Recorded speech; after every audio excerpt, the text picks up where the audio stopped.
On a snowy Christmas Hey, look Eve at this guy. inside a What are you remote doing with that military spoon? base, where soft music played from the mess hall Maybe he speakers thinks and he's warm cooking lights for glowed us. against frosted windows. Chef, I am An so elderly sorry for chef what I worked said quietly in earlier. the I didn't kitchen, mean it. preparing It's a holiday Christmas, meal son. for soldiers All far is from home. forgiven. Come, He wore eat. the same faded red shirt beneath his apron, the same worn blue jeans, and carried the same white beard that had earned him the nickname Santa among younger troops.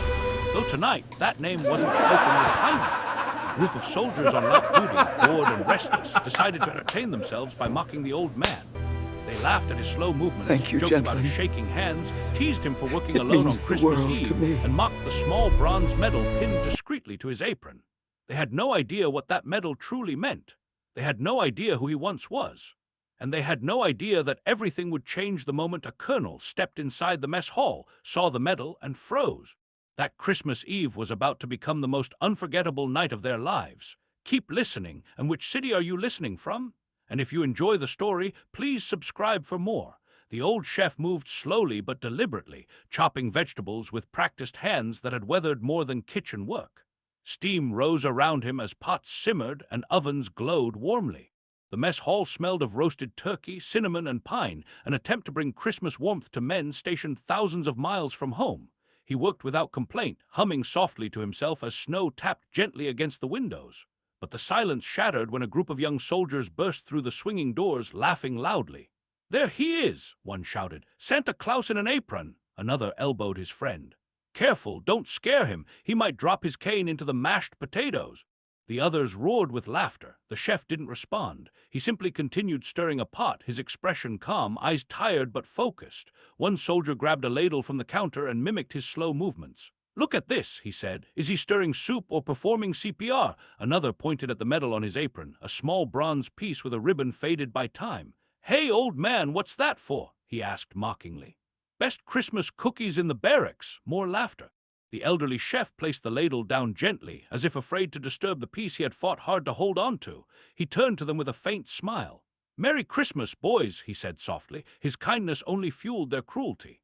"Oh, look," one soldier sneered. "He thinks he's everyone's grandpa." Another added, "Bet he never saw a real deployment, just ovens and frying pans." The chef paused, his eyes lowered, his hands tightened around the counter. The medal glinted in the warm kitchen light. But before the soldiers could continue, the mess hall doors opened again, this time slowly, deliberately. A hush fell. A full-bird colonel walked in, snow still clinging to his uniform, cheeks cold, boots heavy. He stopped only a few steps inside, his gaze drawn immediately to the old chef. His eyes widened, his jaw tightened, his breath caught. The soldiers noticed the shift. They straightened instinctively, but nothing prepared them for what came next. The colonel stepped forward, looked directly at the old man, and snapped into a perfect, razor-sharp salute, one filled with a mix of gratitude, reverence, and disbelief. The soldiers froze, mouths falling open as the truth began to unravel. The old man slowly lifted his head. His past had finally found him. The kitchen fell into a stunned silence so heavy it smothered the air itself. The old chef stared at the colonel, eyes widening slightly as if seeing a ghost he never expected to meet again. The colonel's salute remained rigid, unwavering, a gesture carved from respect so deep it made the room feel suddenly sacred. The young soldiers who had mocked the chef moments earlier stood frozen, their smirks evaporating, their hands dropping uselessly to their sides. None of them dared to breathe. Finally, the colonel lowered his salute, but only slightly. His voice cracked with something raw when he spoke. "Sir," he said softly, "I didn't know you were here." The elderly chef blinked slowly, his weathered face relaxing into a humble discomfort. "I'm not sir anymore," he replied with a tired smile. "Just a cook keeping busy on Christmas Eve." But the colonel shook his head firmly. "No," he said, voice trembling, "you are the reason I'm alive today." The soldier's eyes snapped toward the chef as if seeing him for the first time. The colonel stepped closer, boots echoing sharply across the tiled floor. "Men," he said without looking at them, "do you know what that medal on his apron means?" The soldiers exchanged nervous glances. One swallowed hard, another shook his head. The colonel exhaled slowly, his breath still carrying a tremor. "That," he said, pointing at the tiny bronze medal with a faded ribbon, "is a bronze star with valor." The room tightened around them. The medal they had mocked so casually, dismissed as a joke, suddenly carried the weight of sacrifice they couldn't comprehend. The colonel continued, voice steady but thick with emotion. "He earned it on a night colder than this one, Christmas Eve 28 years ago." The chef shifted uncomfortably, gripping the edge of the counter as old memories began to rise like ghosts through the steam and warm kitchen lights. "Colonel," he began softly, "these boys don't need to hear all that. They need to hear every word," the colonel replied, turning sharply toward him. Then he faced the soldiers, his eyes locking onto each of theirs. "My unit was ambushed during a blizzard," he said. "We were trapped behind a ridge with no air support, no radio contact, and temperatures dropping so fast the snow froze to our faces." His voice deepened. "We lost 4 men before midnight, before help ever came." The soldiers leaned forward slightly, hearts pounding. "He," the colonel said, pointing to the old chef, "wasn't even assigned to combat duty anymore. He volunteered to go out into that storm alone." The chef's eyes dropped, humility softening his features. "There were men out there who needed help," he murmured. "I just followed the wind and prayed." The colonel's tone sharpened. "He crossed 2 miles of enemy terrain through waist-deep snow. He dragged wounded soldiers back one at a time. He shielded us with his own body when the ridge shook with enemy fire." The soldiers' throats tightened. One whispered, "My God!" The colonel wasn't finished. "When the medics finally reached us, they found him half frozen, refusing evacuation until every last soldier was accounted for." He swallowed hard, "Including me." The young soldiers' faces flushed with guilt. The tallest one stepped forward, voice cracking. "Sir, we didn't know." The chef raised a hand gently. "You weren't supposed to know," he said. "That's why I work back here. Quiet is easier." But the colonel shook his head. "Quiet doesn't erase valor." He inhaled deeply. "And tonight, of all nights, you should not be forgotten." The chef's eyes shimmered. He hadn't expected Christmas Eve to bring back the past, yet here it was, standing in uniform, saluting him again. For several long seconds, the kitchen remained frozen in a moment that none of the young soldiers could fully comprehend. The scent of roasted turkey and cinnamon drifted through the air, mingling strangely with the weight of the colonel's revelation. The old chef stood in the steam-filled glow of the ovens, his white beard catching the warm orange light, his faded red shirt visible beneath the apron, and yet he looked smaller somehow, as if the memories being dragged back into the present were heavier than any pot or pan he had lifted that day. The colonel stepped closer, lowering his voice with a trembling respect none of the soldiers had ever heard from him before. "You didn't just save my life," he said. "You saved Christmas for dozens of men who thought they'd never see home again." The young soldiers felt the words strike like cold wind. Shame crept into their chests, making their breath quicken. The chef shook his head slowly. "That night wasn't about heroics," he murmured. "We were all scared, we were all cold. I just walked toward the shouting and didn't stop." The colonel's jaw clenched. "You walked through sniper territory with no weapon." "I had a pack," the chef corrected quietly. "Blankets, bandages, heat packs, and no common sense," the colonel said, though the admiration in his eyes was undeniable.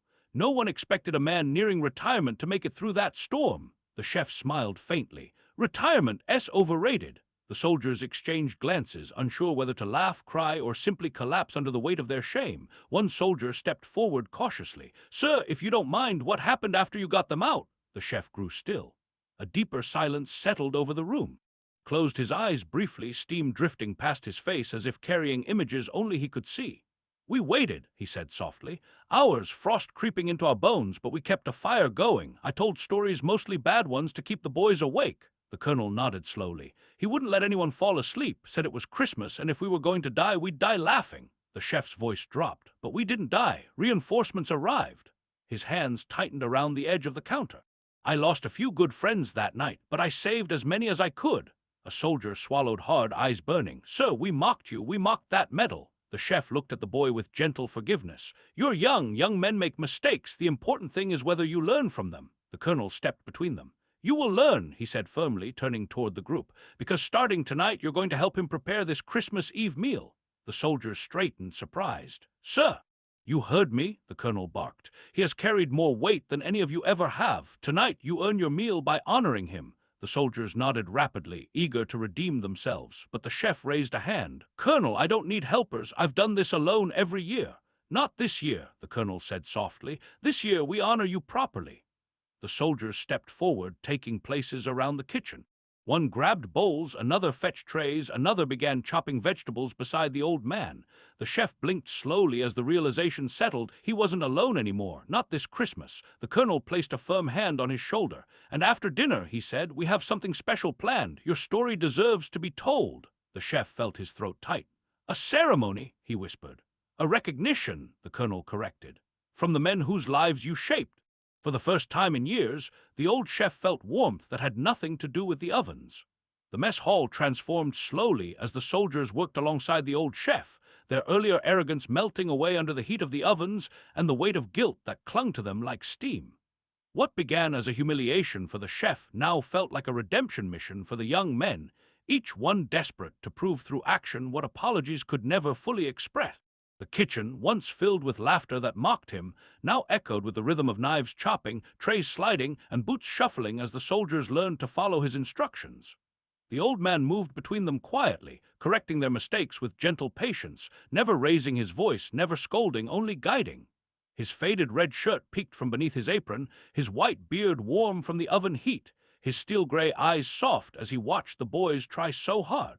What they didn't realize, but he did, was that these moments of humility were shaping them into better soldiers far more than any drill sergeant's shouting ever could. The colonel watched from the doorway, arms crossed, pride and sorrow blending in his expression. He had seen battle-hardened men crumble under guilt, but these young soldiers were rebuilding themselves with each chopped carrot and stirred pot. When the trays were finally arranged and the Christmas feast set to perfection, the colonel stepped forward. "All right, men," he said, voice deep and steady. "It's time." The chef blinked. "Time for what?" "For your recognition," the colonel replied. The chef stiffened, a hand reflexively touching the medal pinned to his apron. "Colonel, I told you I never wanted ceremonies." "This isn't a ceremony," the colonel said gently. "It's a gathering of men whose lives you changed."